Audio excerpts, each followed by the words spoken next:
ഇന്നുണ്ടല്ലോ കാറ്ററിംഗുകാരുടെ special വറുത്തരച്ച chicken കറിയാണ് കേട്ടോ നമ്മൾ ഉണ്ടാക്കുന്നത്. അതും വിറകടുപ്പിൽ തനി നാടൻ രീതിയിൽ. വീഡിയോ ഇഷ്ടപ്പെട്ടാൽ സപ്പോർട്ട് ചെയ്യണേ. താമസിക്കുന്നില്ല, നേരെ വീട്ടിലേക്ക് തന്നെ പോവാം.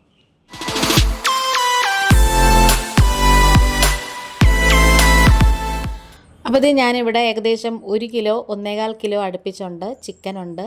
അത് നന്നായിട്ട് കഴുകി മഞ്ഞൾപ്പൊടിയും വിനാഗിരിയൊക്കെ ചേർത്ത് കഴുകിയിട്ടുണ്ട്. അതിലേക്ക് ഇനി നമുക്ക് കുറച്ച് മസാലയൊക്കെ പുരട്ടി വെക്കണം. ഞാനിപ്പോൾ ഏകദേശം 1 ടീസ്പൂണോളം മഞ്ഞൾപ്പൊടി എടുത്തിട്ടുണ്ട്. പിന്നെ അതുപോലെ തന്നെ പിരിയൻ മുളകിൻ്റെ പൊടിയാണ് എടുത്തേക്കുന്നത്. അതിപ്പം ഏകദേശം ഒരു ടേബിൾ സ്പൂണ് 3/4 ടേബിൾ സ്പൂൺ വരെയൊക്കെ ചേർത്തിട്ടുണ്ട്. പിന്നെ 1 ടീസ്പൂണ് ഗരം മസാലയും കുറച്ച് കറിവേപ്പിലയും പാകത്തിനുള്ള ഉപ്പും കൂടി ചേർത്ത് കൊടുക്കാം. ഇനി നമുക്കിതിലേക്ക് വളരെ കുറച്ച് കുരുമുളക് പൊടിയുണ്ടല്ലോ, അതും കൂടി ഇട്ട് കൊടുക്കാം. ഇനി ഇത് നന്നായിട്ട് കൈ കൊണ്ട് തിരുമ്മി യോജിപ്പിക്കണേ. ശരിക്കും പറഞ്ഞാൽ ഈ കഷ്ണങ്ങളൊക്കെ നന്നായിട്ട് മസാല പിടിക്കുന്നത് നമ്മൾ ഈ ആദ്യം തിരുമുന്ന ആ ഒരു ചടങ്ങാണ് കേട്ടോ. കാരണം എന്ന് വെച്ചാൽ ആ ഒരു പരിപാടി നമ്മൾ നന്നായിട്ട് ചെയ്യണേ. നല്ലോണം ഇങ്ങനെ ഓരോ കഷ്ണത്തിലും ഈ അരപ്പും മസാലയൊക്കെ പിടിക്കത്തക്ക രീതിയിൽ തിരുമ്മിയിട്ട് നമുക്കിതൊന്ന് തട്ടിപ്പൊത്തി ഒരു മണിക്കൂറോളം അടച്ച് മാറ്റി വെച്ചേക്കാമേ. അപ്പോഴത്തേക്ക് നമുക്ക് തേങ്ങയൊക്കെ മൂപ്പിക്കാം. ഞാനിപ്പോൾ ഏകദേശം ഒരു 1/4 കപ്പ് തേങ്ങ, ഒരു കൈപ്പിടിയോളം തേങ്ങ എടുത്തിട്ടുണ്ട്. അത് ചീനിച്ചട്ടിയിലേക്ക് ഇട്ട് കൊടുക്കാം. ഇനി നമുക്കിതിലേക്ക് മുഴുവനായിട്ടുള്ള ഹോൾ സ്പൈസസ് ആണ് ചേർത്ത് കൊടുക്കുന്നത്. അപ്പം അതിന് മുന്നേ കുറച്ച് കറിവേപ്പില ഇട്ട് കൊടുത്തു, 2 ഗ്രാമ്പു ഇട്ട് കൊടുത്തു, ഒരു 5-6 മണി കുരുമുളക് ചേർത്ത് കൊടുത്തു, ഒരു വലിയ കഷ്ണം പട്ട 2ആയിട്ട് മുറിച്ചിട്ട് അത് ഇട്ട് കൊടുത്തു, 2 ഏലക്ക ചേർത്ത് കൊടുത്തിട്ടുണ്ട്. ഇനി നമുക്കിതിലേക്ക് ചേർത്ത് കൊടുക്കേണ്ടത് പെരിഞ്ജീരകമാണ്. അതിപ്പം ഏകദേശം 1 ടീസ്പൂണോളം ഇട്ട് കൊടുത്തേ. പിന്നെ നമുക്ക് മുഴുവൻ മല്ലി ഉണ്ടല്ലോ, അതും കൂടി വേണം. അതിപ്പം ഏകദേശം ഒരു 2 ടേബിൾ സ്പൂണോളം കാണും. പക്ഷെ ഇങ്ങനെ വറുത്തരച്ചൊക്കെ വയ്ക്കുമ്പം എനിക്ക് മല്ലിയൊക്കെ ഒരു കൈക്കണക്കാണ് കേട്ടോ തോന്നുന്നത്. അതുകൊണ്ടാണ് ഞാനിപ്പം ആ ഒരു കണക്ക് ഇട്ടത്. അങ്ങനെ തേങ്ങയൊക്കെ ഏകദേശം ഒന്ന് മൂത്ത് വരാറായി. അപ്പോഴത്തേക്ക് നമുക്കിതിലേക്ക് 2 നുള്ളു ഉലുവയും കൂടെ ചേർത്ത് കൊടുക്കാം. മുഴുവൻ ഉലുവ ഉണ്ടല്ലോ. ഇനി നമുക്ക് തീ മീഡിയത്തിൽ വെച്ചിട്ട് ഒന്ന് നന്നായിട്ട് മൂപ്പിച്ചെടുക്കണം. അപ്പോഴത്തേക്കും കുറച്ച് വെളിച്ചെണ്ണയും കൂടി, പച്ച വെളിച്ചെണ്ണയും കൂടി ഇതിലേക്ക് അങ്ങ് ഒഴിച്ചു കൊടുക്കാം. ഇനി ഇതെല്ലാം കൂടി നന്നായിട്ട് ഇങ്ങനെ മൊരിയിച്ച് മൂപ്പിച്ചെടുക്കണേ. നമ്മൾ സാധാരണ തീയലിനൊക്കെ വറുക്കത്തില്ല, അതുപോലെയൊക്കെ തന്നെ. എന്നാലും അത്രത്തോളം കരിയുന്ന രീതിയിലൊന്നും വറുത്തെടുക്കേണ്ട. കരിയുന്നതെന്ന് ഞാൻ ഉദ്ദേശിച്ചത് ഭയങ്കര ഡാർക്ക് ബ്രൗൺ ഇല്ലാതാണ്.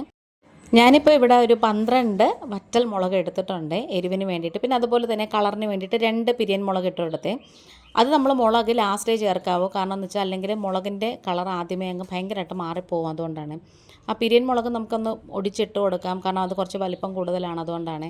ഇനി ലാസ്റ്റ് ഇതൊക്കെ ഏകദേശം ഒന്ന് മൂത്ത് വരുമ്പോഴത്തേക്കും കുറച്ച് കശുവണ്ടിപ്പരിപ്പ്, ഒരു 8-10 മതി, അതും കൂടി ചേർത്ത് നന്നായിട്ട് ഇങ്ങനെ ഒന്ന് മൂപ്പിച്ച് മൊരിയിച്ചെടുക്കണം. ഈ ഒരു കളർ മതി. ഇനി നമ്മൾ അരച്ച് അടുപ്പിലിടുമ്പോൾ തന്നെ ആ ഒരു കളർ കുറച്ചും കൂടെയൊക്കെ വ്യത്യാസം വരും. പിന്നെ ഈ ചീനിച്ചട്ടിയിൽ ഇരുന്ന് തന്നെ കുറച്ച് കളറിന് മാറ്റമൊക്കെ വരും. ആ സമയം കൊണ്ട് നമ്മൾ മാരിനേറ്റ് ചെയ്ത് വെച്ചിട്ടുള്ള ചിക്കൻ ഒന്ന് ഫ്രൈ ചെയ്തെടുക്കാം. അതിന് വേണ്ടിയിട്ടുള്ള വെളിച്ചെണ്ണ ഉരുളിയിലേക്ക് ഒഴിച്ചു കൊടുക്കാം.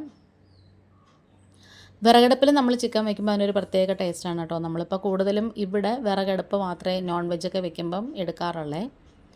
അങ്ങനെ നമ്മുടെ ചിക്കനൊക്കെ അതിലേക്ക് ഇട്ട് കൊടുത്തതിന് ശേഷം ഒരു വശം നന്നായിട്ട് ഇങ്ങനെ മുരിഞ്ഞ് വരുമ്പോഴത്തേക്കും പതിയെ നമുക്കൊന്ന് മറിച്ചിട്ട് കൊടുക്കാം അടുത്ത വശവും കൂടി.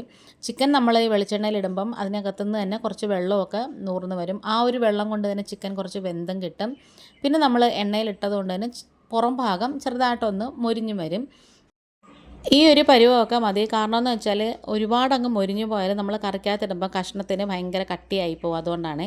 ഇനി നമുക്ക് വേറൊരു പ്ലേറ്റിലേക്ക് വാങ്ങി വെക്കാം. എന്നിട്ട് ബാക്കിയുള്ള ചിക്കനും കൂടി ഇതുപോലെ തന്നെ ഒന്ന് വറുത്തെടുക്കാമേ. അപ്പോൾ ഈ വീഡിയോ കണ്ടുകൊണ്ടിരിക്കുന്ന സമയത്ത് ചാനൽ ഇഷ്ടപ്പെടുകയാണെന്നുണ്ടെങ്കിൽ ഒന്ന് ലൈക്ക് ചെയ്യും, ഷെയർ ചെയ്യും, കമൻറ്റ് ചെയ്യും, സബ്സ്ക്രൈബ് ചെയ്ത് സപ്പോർട്ടോടെ ചെയ്യണം. പിന്നെ നിങ്ങളുടെ ഫ്രണ്ട്സ് ആൻഡ് ഫാമിലിക്ക് ഒന്ന് ഷെയർ ചെയ്ത് കൊടുക്കണേ. അപ്പോൾ ഇത് നമ്മൾ രണ്ടാമത്തെ ബാച്ച് ചിക്കനും കൂടി ഇതിലേക്ക് അങ്ങ് ഇട്ട് കൊടുക്കുവാണ്. അപ്പോൾ കരളും അതുപോലെ തന്നെ ചിക്കൻ്റെ പാർട്സും എല്ലാം ഇതിനകത്ത് തന്നെ ചേർത്തിട്ടുണ്ട് കേട്ടോ. നമ്മൾ പ്രത്യേകം മാറ്റി വയ്ക്കാനൊന്നും പോയില്ല, കാരണം ഒരു കോഴിയല്ലേ ഉള്ളൂ. അങ്ങനെ നമ്മൾ ഫുള്ള് ഇത് വറുത്തെടുത്തിട്ടുണ്ട്. ഇനി അതേ ഉരുളിയിൽ തന്നെ നമ്മൾ മസാലയും ബാക്കി ഉള്ളി, ഇഞ്ചി, പച്ചമുളകൊക്കെ വഴറ്റിയെടുക്കുവാണ്. അപ്പോൾ അതിന് വേണ്ടിയിട്ട് ഞാനിത് ആ ഒരു എണ്ണയ്ക്കകത്ത് കടുകും വറ്റൽമുളകും കറിവേപ്പില ഇട്ടതിന് ശേഷം ചുവന്നുള്ളിയും അതുപോലെ തന്നെ സവോളയും കൂടി ചേർത്താണ് എടുത്തേക്കുന്നത്. ഇപ്പം ഏകദേശം 5 നല്ല വലിപ്പത്തിലുള്ള സവോള എടുത്തിട്ടുണ്ട്. അതുപോലെ തന്നെ ഒരു 10-25 ചുവന്നുള്ളിയും കൂടി എടുത്തിട്ടുണ്ട്. പിന്നെ ഒരു വലിയൊരു ഉരുളക്കിഴങ്ങ് മുറിച്ച് അതും കൂടി ഇതിലേക്ക് അങ്ങ് ഇട്ട് കൊടുക്കുകയാണ്. ഇനി ഇതെല്ലാം കൂടി നന്നായിട്ട് ഇങ്ങനെ വഴറ്റിയെടുക്കണം. നമ്മൾ ബീഫും ചിക്കനും ഒക്കെ വെക്കുമ്പോഴത്തേക്കും അതിൽ ഉരുളക്കിഴങ്ങ് ചേർക്കുകയാണെന്നുണ്ടെങ്കിൽ അതിനൊരു പ്രത്യേക ടേസ്റ്റാണ്. ഇനി ഒരു വലിയ തുടം വെളുത്തുള്ളിയും അതുപോലെ തന്നെ ഒരു 7-8 പച്ചമുളകും പിന്നെ ഒരു വലിയ കഷ്ണം ഇഞ്ചിയും ഒരു 1.25 ഇഞ്ച് നീളമുള്ള ഇഞ്ചിയും കൂടി എടുത്ത് മിക്സിയുടെ ജാറിലിട്ട് ഒന്ന് ചതച്ചെടുത്തതിന് ശേഷം നമുക്കതും കൂടി ഇതിലേക്ക് അങ്ങ് ഇട്ട് കൊടുക്കാം. ഇനി ഉരുളക്കിഴങ്ങും അതുപോലെ തന്നെ സവോളയും ചുവന്നുള്ളിയും ഇഞ്ചിയും വെളുത്തുള്ളി പച്ചമുളക് ചതച്ചതെല്ലാം നന്നായിട്ട് ഇങ്ങനെ മൊരിഞ്ഞ് മൂത്ത് വരണം. അപ്പോൾ നമുക്കിതിലേക്ക് ആവശ്യത്തിനുള്ള ഉപ്പും പിന്നെ അതുപോലെ തന്നെ മഞ്ഞൾപ്പൊടിയും കൂടി ചേർത്ത് കൊടുക്കാം. ആ ഒരു സമയം കൊണ്ട് നമ്മൾ വറുത്ത് വെച്ച കൂട്ടൊക്കെ നന്നായിട്ട് തണുത്ത് വന്നപ്പോൾ മിക്സിയുടെ ജാറിലിട്ട് ഇതുപോലെ നന്നായിട്ട് ഒന്ന് പൊടിച്ചതിന് ശേഷം കുറച്ച് വെള്ളം ചേർത്ത് ഇങ്ങനെ അരച്ചെടുക്കുവാണേ. ആ ഒരു മസാല കൂട്ടും കൂടി ഇതിലേക്ക് അങ്ങ് ചേർത്ത് കൊടുക്കാം. അപ്പോഴത്തേക്കും നമ്മുടെ ഉള്ളിയൊക്കെ നന്നായിട്ട് ഇങ്ങനെ വാടി നന്നായിട്ട് വെന്ത് ഉടഞ്ഞ് വന്നിട്ടുണ്ട്. കുറച്ച് വെള്ളവും കൂടി മിക്സിയുടെ ജാറ് കഴുകിയ വെള്ളവും കൂടി ഒഴിച്ച് കൊടുത്തിട്ടുണ്ട്. പിന്നെ നമ്മൾ കുറച്ച് വെള്ളം തിളപ്പിച്ച് വെച്ചിട്ടുണ്ട് ഇതിലേക്ക് ഇടാനായിട്ട്. പിന്നെ നമ്മൾ നേരത്തെ വറുത്ത് മാറ്റി വെച്ച ചിക്കൻ്റെ കഷ്ണങ്ങളും കൂടി ഇതിലേക്ക് അങ്ങ് ചേർത്ത് കൊടുക്കാം.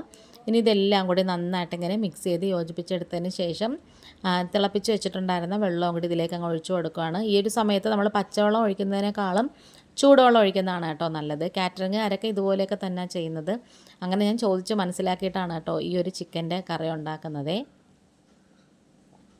ഇനി ഇതെല്ലാം കൂടി ചേർന്ന് നന്നായിട്ട് ഇങ്ങനെ തിളച്ച് വരണം. ആ കഷ്ണങ്ങളിലൊക്കെ ആ മസാലയുടെ ആ ഒരു വെള്ളമൊക്കെ പിടിക്കണം. ഒന്ന് അടച്ച് വെച്ച് കൊടുക്കുക. ഒരു 10-15 മിനിറ്റ് അടച്ച് വെച്ചതിന് ശേഷം തുറന്ന് നോക്കിയിട്ടുണ്ട്.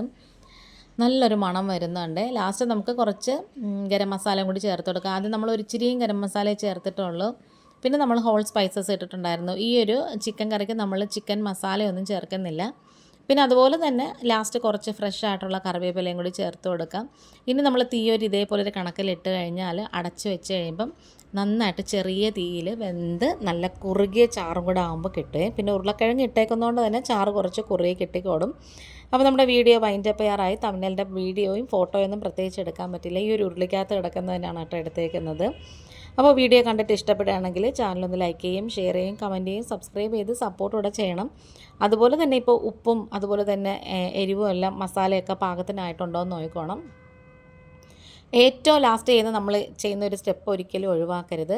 കുറച്ച് പച്ചമുളക് ഒരു 2 എടുത്തിട്ടുള്ള നല്ല എരിവുള്ള മുളകാണ്, അതും കൂടി കീറി അങ്ങ് ഇട്ട് കൊടുത്താൽ മതി. അപ്പോൾ നമ്മുടെ വീഡിയോ വൈൻഡപ്പ് ചെയ്യാറായി. ഇന്നിപ്പോൾ ഇത്രയേ ഉള്ളൂ. വീണ്ടും വരാം. Thanks for watching.